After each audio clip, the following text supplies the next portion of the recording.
Do you remember when we fell in love? Of course not. It happened to me. It didn't happen to you. You made up your mind and walked in with the air of a god on a holiday. It was I who fell. Headlong, dizzy, blind. I didn't want to love you. It was a force too strong for me. It swept me into your arms and I had to give myself to you even though I knew that you hardly cared. I had to.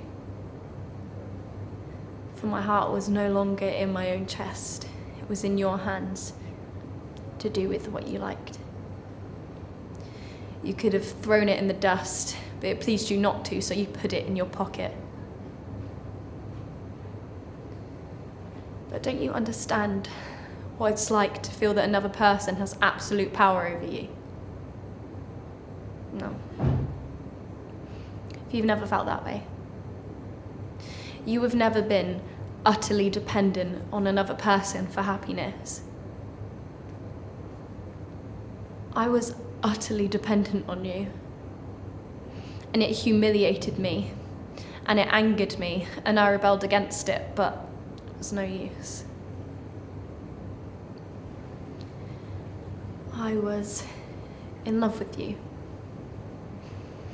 And you were free, and your heart was your own, and no one could hurt you. But when I realized that I could hurt you, I could hardly believe it. It wasn't possible. You told me 1,000 times that you wouldn't be jealous if I were in love with someone else too. It was you who put that idea in my head. It was part of your superhumanness. And then when I first realized that I might be hurting you and that you were a human after all, I stopped.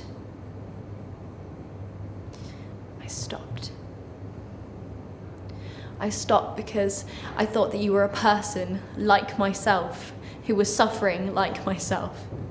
And it wasn't easy to stop. It tore me to pieces. But I suffered rather than let you suffer. And then when you recovered in a day, while the love that I had struck down in my heart for your sake cried on in a death agony for months, I felt again that you were superior, inhuman, and I hated you for it. And then when the next time came, I wanted to tear off the mask, and I wanted to see you suffer as I had suffered. And that's why I was cruel to you the second time. And the third. But there will be no more pain or joy of love for me. And I know you don't believe that, but I can't hope for it anymore. There's nothing left for me.